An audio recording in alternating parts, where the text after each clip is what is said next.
So I think one of the things that makes school principalship so rewarding but yet so challenging is the complexity of the role. One day you can be leading your school through a very positive event, Grandparents' Day, let's suggest, or Book Week, or whatever it might be. But then the next day, you might be dealing literally with the tragedy of a significant illness, sickness, or even death in your community. Welcome to another episode of the Leadership Conversations podcast. I am super pumped today about our guest. I've been looking forward to this conversation. Today I'm joined by College Headmaster of Arndell Anglican College in Australia, Dr. Gareth Leechman. Welcome to the podcast, Gareth. Oh, thank you, Jonno, and I'm looking forward to the conversation. Yes, I am too. I'm looking forward to hearing some of your story. And first off the bat, tell us a bit about yourself and what you do. All right. Well, that's a great question. I'm a college principal. I'm currently in a school that I've been serving for 15 years. So I've been here a long time and it's been able to see some generational change, which is wonderful. Prior to that, I had 2.5 years serving in a regional school in northern New South Wales called Grafton. So that's the town that I served in for 2.5 years with a small regional school that had a couple of issues. And then prior to that, I'd worked for a dozen or so years almost in a big boys' school in Sydney. So I've sort of moved around a bit and now currently obviously enjoying my current role.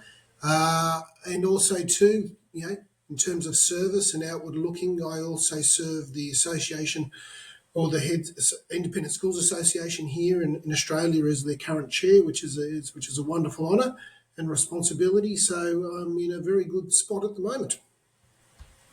Amazing. Thank you so much. Great to get to know a bit about what you're doing now. But let's start with the past. I want to ask you as a first question about any moments that come to mind from your childhood. Sometimes people think more about something when they're a teenager or even early 20s, but just from that time of life, that anything that shaped you to become the person and the leader you are today, any particular moments that come to mind? Yeah, really good question. I think there's two or three things that I'd want to reflect on that. When you look at your own childhood, I was fortunate to be in a good, secure family. And I think as a role model for me, undoubtedly, my father played a significant place in my life. He was a very strong leader in his own right. That's not to say that my mother wasn't. She was in her own way. But my father worked in a significant corporate role for one of Australia's leading banks. And so I saw leadership in action through my father. And that was something that I suppose it just grew up with. It was natural, but I suppose it's something I always aspired to. I looked at leadership within schools. I enjoyed my schooling, and I suppose hence why am I still involved in education, because the school that I went to had a direct impact on me, and I think the leadership of some of the people within that school had an impact on me. And I think if you look at a third impact for me, I'm a person of open faith basis, so I have no doubt that my faith and the leadership through my Christian faith played a role. So if I look at those three characteristics, they all played a role in shaping who I was and forming me as a young man. And I think the decisions that I've made post-school and into university and post-life have been based on those three significant influences. Yeah, absolutely. I love hearing about those three influences in your life. And if we start with your parents, and Yes. you said seeing your dad in that corporate role, I'm going to put you on the spot here a little bit, but Yeah, sure. I'm wondering if there are any stories that come to mind where you think, that's right. I noticed how dad dealt with that, or I noticed how my parents managed that situation, or how they communicated with me about it. Anything that sticks out in your memory? Yeah, really good question. Yes, I think when I look back at my father, it was the fact that he got a lot of leadership opportunities with this bank in a variety of roles. And I saw that as both stimulating and exciting. The fact that leadership skills are transferable. So, you see him in one day or for a couple of years leading, for example, the marketing arm of the bank. And then the next day you see that he's now leading the financial services arm. And so when I looked at that, it's not so much, okay, specific details, it's the narratives, it's the stories that he was able to share, maybe on a Friday night after a week's work. And you saw the hours that were needed to put in. You saw the outcomes, the positive outcomes of what good leadership was. And I'm not trying to therefore idealise or mythologise my father, but on the whole, a lot of what he touched worked. So I think I observed the work that went behind as a leader. So I think you very much reflect on the commitment that's required, the quality of character. Far from perfect. My father was far from perfect. So there are times when I go, oh, yeah, hang on, Dad, why did you do that? Or why did you say that? And maybe I've reflected in recent times going, oh, yeah, I've made a couple of similar errors myself. I'm far from a perfect leader. So I think it's more that you were immersed in that. And then because of the school that I attended and maybe some of the networks within my friendship groups, I also was able to see other leaders in context. And so you were surrounded by some strong role models who were leaders in their own rights. It wasn't just my father. When I look back at it too, the school that I went to gave me a set of network of friends that I also watched their mums, their dads in the leadership roles that they had. I'm a child of the 80s. And so you started to see what they were doing and you just had that natural absorption of what you can do. And I think why that's important when I look back as a child is you learn both from the successes and the failures. So I can't point to you, Jonno, like here's one specific incident, but you could see really the joy and the connection that these people had with their roles and the people and the positive. So I come back to the positive, that whilst there's some negatives, more often than not, because they stayed successful in their leadership roles, they were hitting more winners than losers, if that makes sense. The decisions that they were making was having a positive impact on the communities that they served. Yeah, 100%. And the question that comes to my mind, I was actually wondering, I was just talking with someone earlier today about principal well-being, and we have a lot of educational leaders, but we also have people outside of education as well. And so I'm wondering with your dad, when we talk about principal well-being, I guess the question that came into my head, what are the key differences between leading in a bank and leading a school? Is there anything that you've found, that's vastly different? And what are the things that you go, no, that's very much the same? That's a really relevant question because it was something my father reflected. My father unfortunately passed on 4 or 5 years ago, but before I'd obviously been in education as a leader for about my first decade with my dad, and we would often chat. And I think one of the big points of difference he pointed out to me was the complexity of a school principal's role. He said, Gareth, you are dealing with things and having to lead situations that either A, I didn't have to do, or B, if I had to deal with that, somebody else dealt with that. So I think one of the things that makes school principalship so rewarding but yet so challenging is the complexity of the role. One day you can be leading your school through a very positive event, Grandparents' Day, let's suggest, or Book Week, or whatever it might be. But then the next day, you might be dealing literally with the tragedy of a significant illness, sickness, or even death in your community. You could be dealing with a very tricky HR issue. There may be some sensitivity with staff. With some of our schools that we work in, there's strong alumni associations, and there might be an issue within that. So there's this real complexity that I think was a big point of difference that even my father noticed, and he did play a significant role in the bank he served. And he sort of said, didn't actually have to deal with that. So I think, therefore, one of the biggest issues, I think, for principal wellbeing is that principals need to maintain a balance in their life because I think the role is so demanding. It can be a very public role too, especially if you work and live within the same community that you serve, in the schools that you serve. And every action you undertake, is observed and commented on.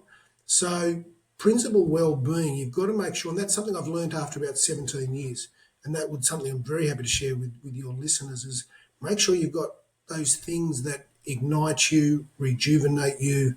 You've got to make sure that you have some time, which is you time, whatever that is, for me, Personally, I still love to read, not just professionally, but personally as well. I've got back into a regular exercise routine. You need to watch diet and those types of things. I enjoy a very strong relationship with my wife and my children, so they're important within that well-being. Because one thing I think that I've learned is that often in schools, principals are trying to look after the well-being of the students, of their staff, and the broader community, but they can often forget to look after themselves, and that's not a good, healthy position to be in. Yeah, I can't agree more. I think it is a complex role, and one thing you mentioned there is how many different stakeholders there are for a principal. That is unique, and I love telling principals that when I'm catching up with them. Sometimes it can be helpful to say, you know what, I talk with a lot of leaders who aren't in schools, and you've got to understand having this many stakeholders, your students and your parents and your board members and your teachers and your staff and the community organizations you partner with, that is unique to schools. How do you what have you learnt about how to manage so many different stakeholders as a leader? Yeah, really good question.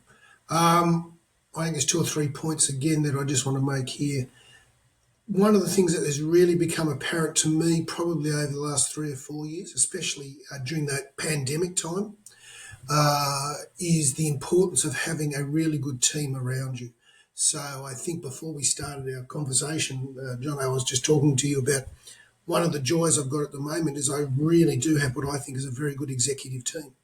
And so they are making sure that the school, from an operational sense, is humming. And they are. They're doing a very good job in that, which frees up time. So that leads to my second point, is that because we now have a very strong, united executive around a common purpose, clearly understanding their roles, so it's clear and it's cohesive structure, it provides me with time to make sure that I can adequately engage in the various stakeholders. In my context, that's the parents, the students, the staff. For me as well, because we're part of a larger corporation of schools, I can make sure that I have sufficient time to manage up, is a phrase that we talk about, that I can relate and talk to the broader members of the corporation and that board to make sure they understand the challenges and successes that Arndell is enjoying. The stakeholders for us, we're openly faith-based institutions, so the Anglican Diocese of Sydney has a vested interest, so I can make sure I've got time to speak with them. So that breadth is coming, making sure, because I've got a good team here. And I think the third thing with the stakeholders too is you're remembering, I think a really important point is you're reminding those stakeholders of why the school exists. So in my context, I'm leading within an educational sphere, and it's important. As an independent school, we have our own reason for our existence. We have our own charter, for the want of better phraseology. And it's really important those stakeholders are reminded what our charter is, how we're performing against those charter, against those core things we're trying to achieve, and how we intend to keep moving forward. So having that time is really, really important.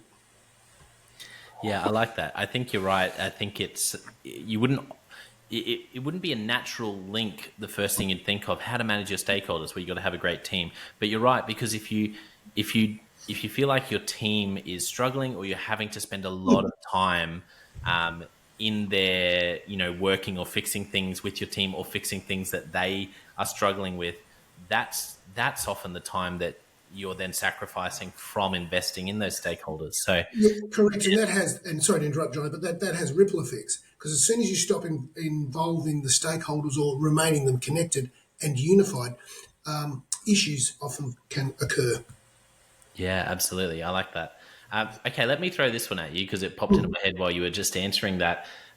You are lucky enough, well, lucky, you've worked hard with your executive to be in a good place at your school. I'd love to know your advice in this imaginary scenario where, you start at a school, maybe it's easier this way. You're sitting down with a principal who's just started at a school, and it's a real turnaround situation. They're Yes. coming in and it's really hard, and they've got none of the cohesion in the leadership team, that we're talking about. They're really with a lot of these key areas, they're going to have to do a lot of work to turn it around. I'm interested to know, what advice would you give about where to start for someone who steps into a role like that, or feels like maybe a listener's in that situation where they're going, man, I wish we were healthy, but where I am, it's a real turnaround situation, but I'm the leader to do it. What would your advice be? Okay, well, it's a good question because that's what I've had to do in two schools. So it's one that I can relate to and give some maybe personal insight into. The first thing that I do is that we talk a lot about distributive leadership and collaboration, which I'm totally in favour of and I wouldn't argue against it. But I think, especially in those first couple of years of a turnaround position, a leader may have to go down to a more instructional or old fashioned, what I would call command and control style of leadership, especially with a turnaround position, because it may be that you will have to centralise some decisions because largely the broader organisation just doesn't understand the implications if you get one or two key things wrong. For example, if you're in a financial crisis, do you have to restructure the business to a new business model? They may not fully understand what that required. If you've got clear lacking of leadership issues in the school community you're serving, you may have to make some tough decisions. So the first piece of advice is don't be frightened if you have to go what we might call a little old school and do a little bit of command and control, but you can do that in a way that still is empathic and compassionate. The second piece of advice I would go, what you've got to identify what are the one, two, or three big issues that must be addressed. If you don't address those, you will not move forward. So is it, for example, poor leadership? Is it poor expectations of student behaviour? Is it the quality of teaching? Whatever it is, you've got to identify what in that turnaround position is your major one, two, three issues, and they have to be addressed first. I think the third thing that I would advise in a turnaround position is to use a colloquial phrase of get in amongst the trenches. Maybe you're seeing my history teaching background emerging with some of my analogies, but I think what I have discovered in my journey is when you have that turnaround position and the team that you're serving sees that you're prepared to get your hands dirty as well, that you're not just rolling up your sleeves and blaming other people or just standing in your office, doing the command and control, but you're actually there, maybe back in the classroom teaching, picking up some extra duties, walking around, having conversations with people. They can see that you're the person prepared to tackle the difficult conversations, which is part of a turnaround position, that you're not absolving your responsibility in that way. I find that the staff will tend to respond very positively because they will actually see that you're a person of integrity, and therefore they're more likely to follow you through that process. Which really leads to the last point that I would make here is once you've started that turnaround, and it will happen if you get it right, especially I think if you address those key issues, you then as a leader need to learn when to change gears. And what I mean by that is they will go with you to a point with the command and control, but once they see that the tide is turning, that's when you can go back to the more what I'd see as the modern language that we're talking about, things of collaboration, distributional, instructional style leadership qualities. And if you get that turnaround, if you get that change of gear correct, the community will keep going with you and then you become more sustainable. Yeah, I love that process, and I can see that you've done that before. That's really well thought through.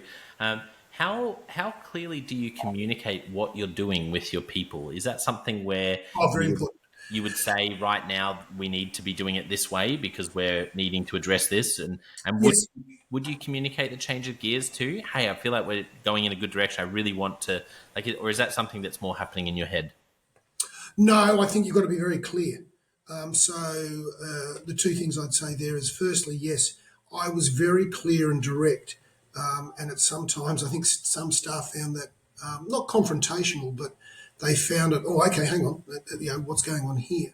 But a lot of staff appreciated and said, yeah, okay, we can see that. And at last, somebody's stating it as it is, especially if you have to do a turnaround position as a leader. And yes, secondly, you would then be clear. You're starting to say, hey, look, because you can identify the outcomes that are positive. So suddenly you might be able to point, look, enrolments are up. Look at our performance in external examinations. They're improving. Look at the quality of facilities we're now building. oh, by the way, financially, we're no longer making losses. We're now back in the black, and we're making so you can point to clear, tangible outcomes, and you can say, as a result, now for this to be sustainable, I want to start acting in this way.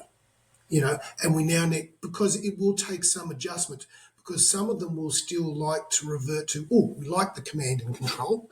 We want you to keep doing that. But you know yourself that that's not sustainable. So you're then bringing them on the journey to say, we're changing gears because of this. And over the next few years, you're going to see how we act this way.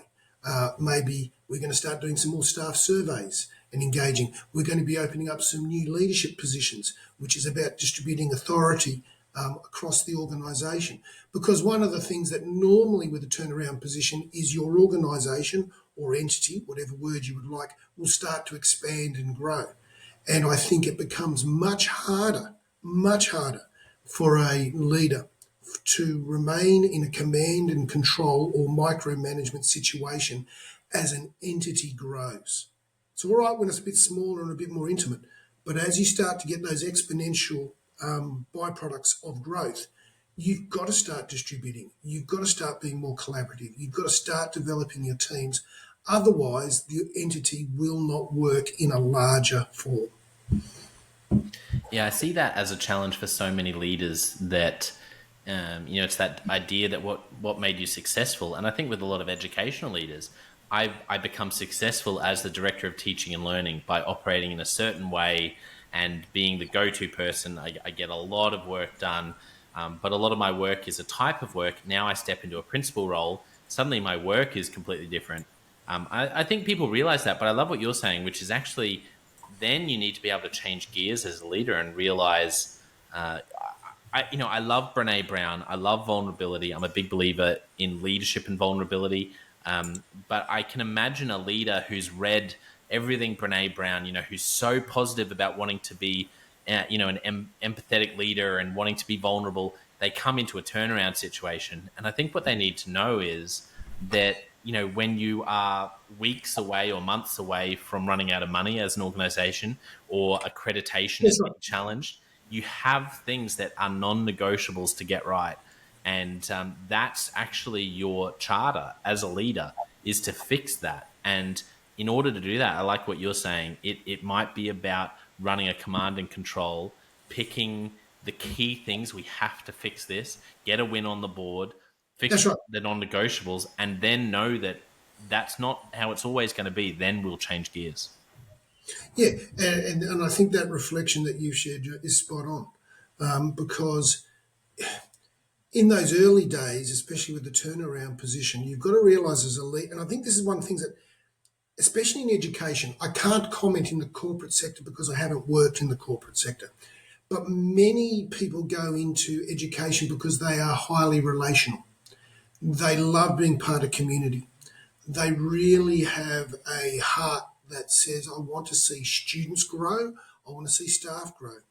The problem about sometimes in those turnaround positions is you can still do that, but as a leader, you may actually have to make tough decisions.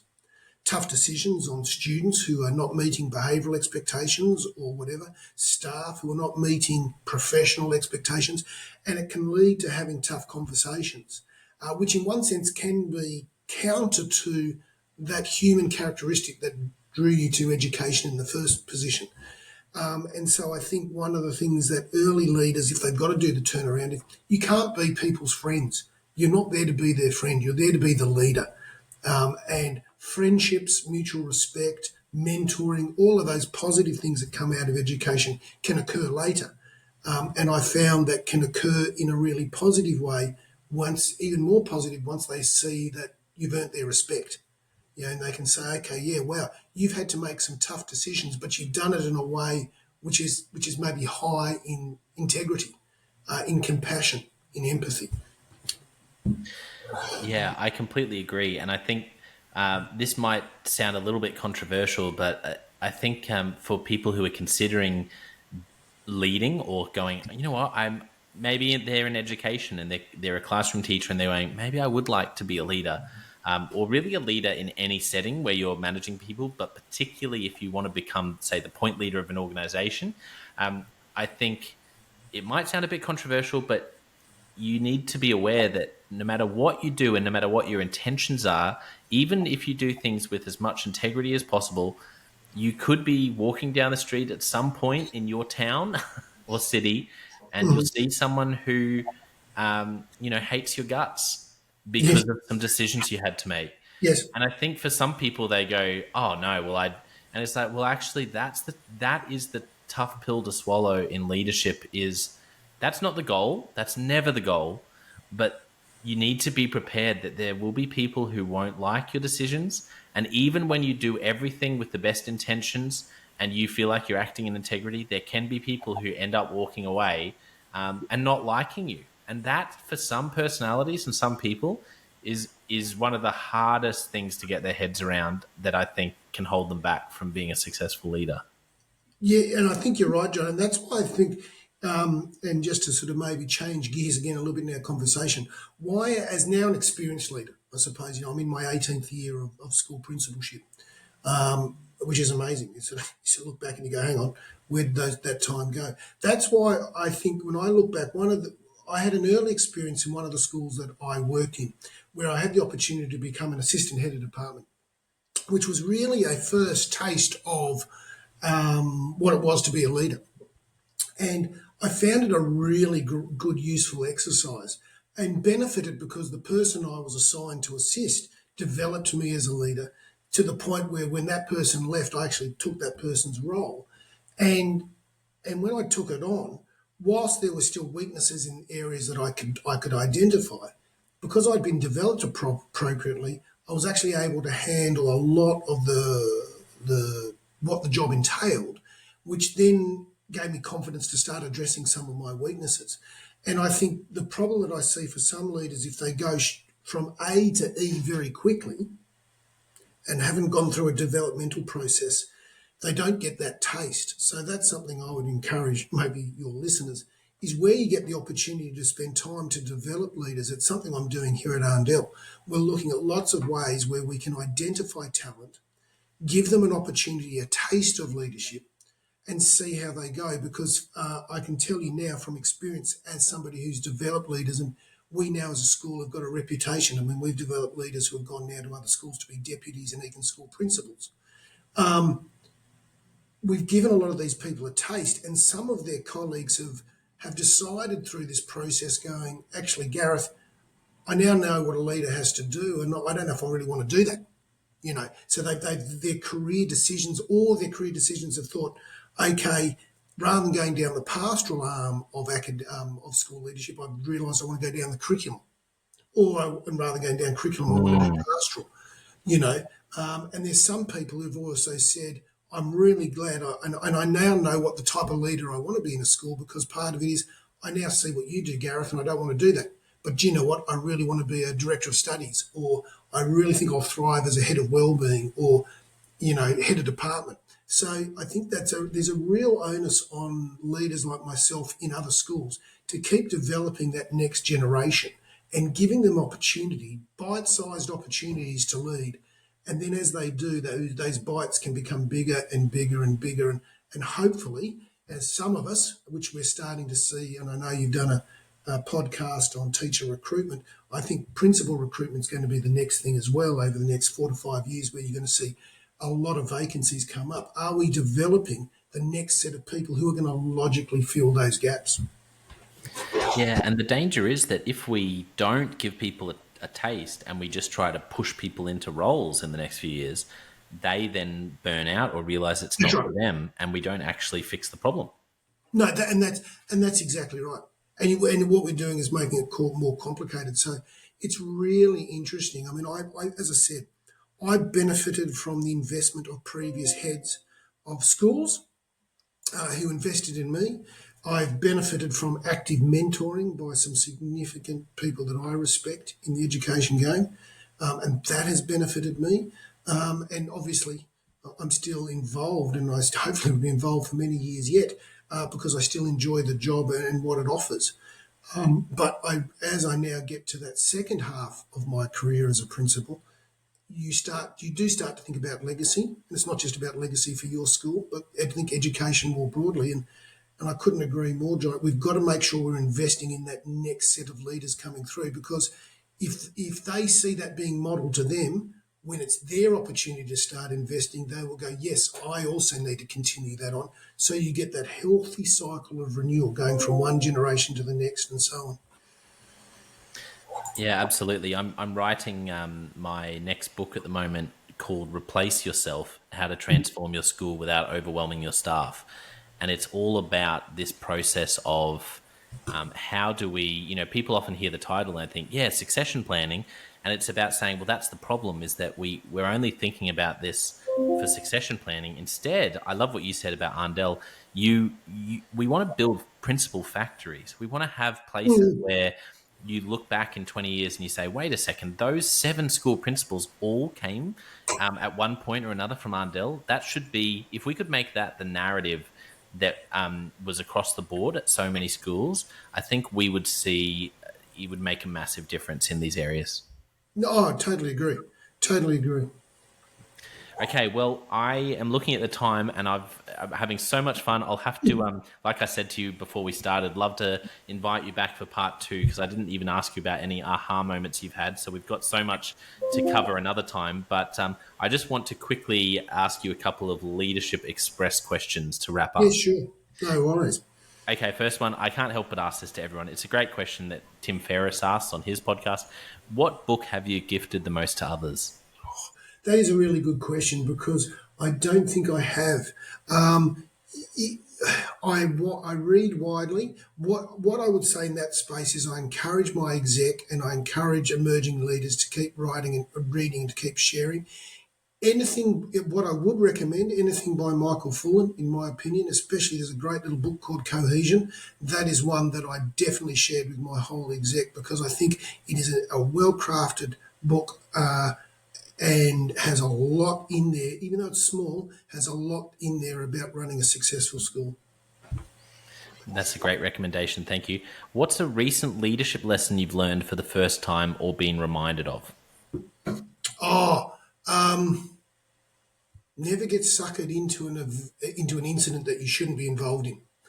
And that's more a reflection from a personal experience that I had recently, where I'm just challenging set of circumstances. And I think for the last number of weeks I've been beating myself up about it. And you realise, you're human. You're going to make mistakes. But really, as a leader, you're reminded that you've got to make sure that you are on guard all the time, and that the personal decisions that you make reflect the character and values that you espouse. You're on view. You've got to keep remembering that. Yeah, so good. I can't remember where I heard this. I will have to find the source, but I remember someone saying that as a leader, you'll say things, or people. I need to make sure I say this quote right, but it's something like, as a leader, you'll say things that you can't even remember that people will never forget. Oh, totally spot on. Totally nothing like that, Yeah. which is really rough when you think about it. Oh, and that's something which I think is a downside, and things can be misinterpreted, taken out of context, all of those types of things. But as a leader, you've really got to make sure that you're on point as much as you possibly can be. Yeah, and another principal I work with, he says, and it's one of those things that it's a bit of a, how would you say, it's almost like a proverb. It's not always true. There are exceptions, but it's that idea that the leader, or say particularly the principal of a school, can't afford to have a bad day. It's like we all make mistakes, we all have bad days, but the more responsibility you have and the more influence you have, the less you can get away with having a bad day where you're a bit off, or you're moody, and it's one of those things where, and it's like, that's not fair, but that's just the truth, because the onus is more and more on you, and no one's perfect, and the exception, I guess, is we all make mistakes. But it's that idea of actually you just can't afford as a leader to be having these bad days where, particularly if it means not treating people well, or you just can't. You're not going to build a healthy organization, a healthy school, if you have too many of those. That's right. That's exactly right. Yeah, and I think it's a test, and that's why that whole well-being point is important. I think if you're in a good space, you will regularly make right decisions, if that makes sense. You know? So Yeah, I had someone said to me recently that's really stuck with me that they learnt from a different context from a psychologist. This idea, I don't know if you've heard about it, but you stack until you crack, and this idea yes, of yeah, I hadn't heard that before, and I love that because I think you're exactly right. The importance of one of the things that's so important about well-being is that if we aren't careful, if we're not looking after ourselves, we stack and we stack and we stack, and then we crack, and that can be burnout, but it also can be those little moments where you say something and then you realize, oh, you know what, that was irrational, or I yes. probably got a bit trite, and it's actually trying to be further back or trying to not let things stack up so much that we crack. Is yeah, I don't know. There's something about that phrase that I was like, that's just, I really love that. Stuck with me. Yeah, and I think it's a very good way of reflecting on what we were talking about. Okay, here's a fun one. A movie or a TV show that really impacted you. It can be fun, can be serious, anything. Wow, that is a really good one. One was I wasn't expecting. Movies. Oh, look. Oh, and While you're thinking, I have had sorry, I just remembered what's the Golden Girls. Someone has given me the Golden Girls before as an answer. So the like the how profound the movie or TV show is does not have to be part of the answer. This is more one that's like, you know what, for me, this was just part of my upbringing, or this was just something that was a special moment. But it can be something leadership related too, if you want. that is real. Look, that's a really good question. It's in, as an adult, I have got addicted to Shetland, which is this sort of dark, detective. There's always something going wrong on the Shetland Islands, north of Scotland. And it's the only TV show in recent time that I've sat there and got addicted to and had to sort of binge. And then maybe that says something about me, I don't know. And in terms of movies growing up, the Star Wars trilogy, I loved watching that. That was always something that I got a great deal of pleasure from. Yeah, I do wish I had been in a cinema for Luke, I Am Your Father. You know, Yes. that's one thing I kind of am a bit jealous of, that I didn't watch Star Wars in the cinema like that. But and that question is a little bit just me trying to get some good recommendations of things to watch. But Shetland sounds great. Have you watched Line of Duty, the British cop show? No, no, I haven't. Okay. Well, if you like Line of Duty, I remember friends of ours recommended it to us, and it's British, but if you like, it's one of these shows that I know I love the British and their stuff, but it's anyone who's watched it tends to love it, and if you like that kind of the mystery kind of drama where you're on the edge of your seat, they somehow do it episode after episode, season after season. Yeah, right. Yeah, so that's a really good one. I'd recommend if you finish you finish Shetland, you finish binging that, then you want something that's kind of enjoyable but still has you on the edge of your seat. Line of Duty. I know there'll be a lot of listeners who love Line of Duty. It's got a bit of a cult following. That's a really good one that I'd recommend. Okay, last question. And we kind of did a version of this before, asking you about a piece of advice for someone in a turnaround. But this one is more general. I'd love to know if you could only give one piece of leadership advice to a young leader, what would you say? It's not about you.